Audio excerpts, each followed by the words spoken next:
I'm going to cut to the chase here. I really like Astro Robos SASA.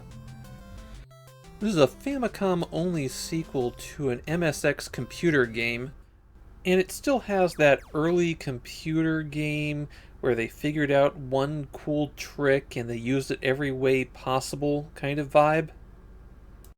It's the first Famicom game by second-tier publisher ASCII. Outside of Japan, they're probably best known for making a lot of accessories. Astro Robos SASA is all about the robots SASA and NANA, and their goal to get energy. The robots have a gun, and that gun has some monumental recoil, enough to knock you up into the air and fly you around the screen.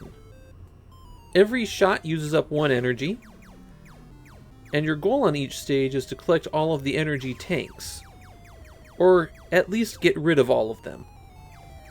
You can shoot the tanks, or they can fall to the ground, and that will also get rid of them, but then you don't get the energy. Touching anything mobile will drain your energy really fast. It only takes a couple of touches to drain a full tank's worth of energy. Of course, the laws of physics are against you, and getting into position to collect a tank can be pretty tricky. On the first 3 stages, the energy tanks are suspended by balloons. And this also gives you an idea of how the game is going to progress. There's always 1 stage to introduce the mechanic, a 2nd stage that introduces an additional challenge, and then a 3rd stage that cranks it up all the way. So stage 1 is just the tanks on the balloons, stage 2 introduces the cow, and stage 3 adds flying scissors that can cut the wires holding the tank. The next 3 stages take place at a military base and introduce a wall that has to be destroyed to get the tanks. The later military base stages add attack helicopters that go after you. The 3rd set of stages are the factory. Gravity is much stronger here, so you'll have a hard time getting up. Other robots roam the factory, picking up and putting down things. If they pick up an energy capsule, you can still pick it up, but you're going to hurt yourself on the robot doing that. The robots will also pick up the bodies of their fallen comrades. That's a good way to stop them from carrying around the capsules. If you survive the 3 factory levels, then you're underwater. And now you're buoyant instead of falling down. It's also much harder to position yourself to shoot out those covers on the energy capsules. Plus the kelp keeps getting in the way.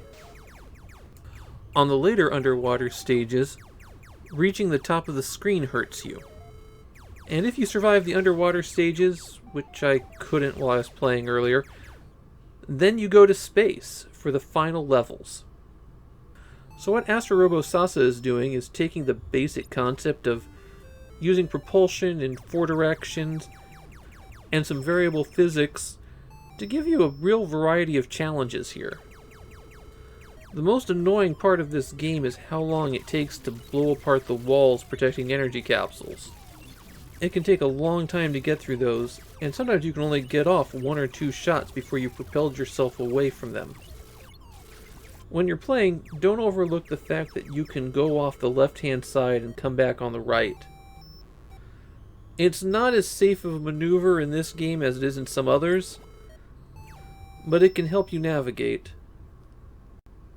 Because the threats become so much more dangerous the further you go in Astro Robos SASA, the key to the game is really building up those energy stores in the first few levels, and then just trying to get out of the later ones with as little damage as possible.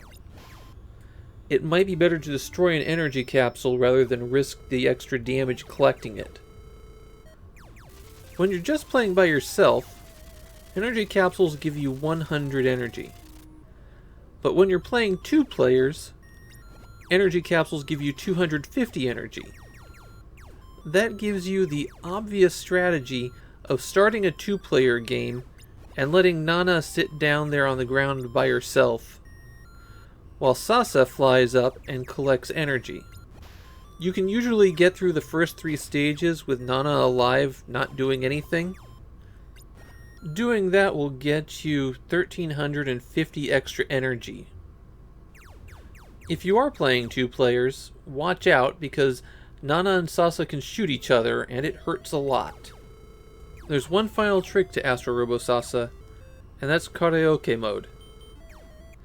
When you pause the game, it plays Nana's love song. There's lyrics and sheet music for it in the manual. Astro Robos Sasa seems to be regarded as kind of a cult classic in Japan. It wasn't a hugely popular game, but it seems to have a small following these days. And it is pretty good. I wish there was more of it. More varieties of levels, more styles of play. Astro Robos Sasa is a game that deserved to be expanded on.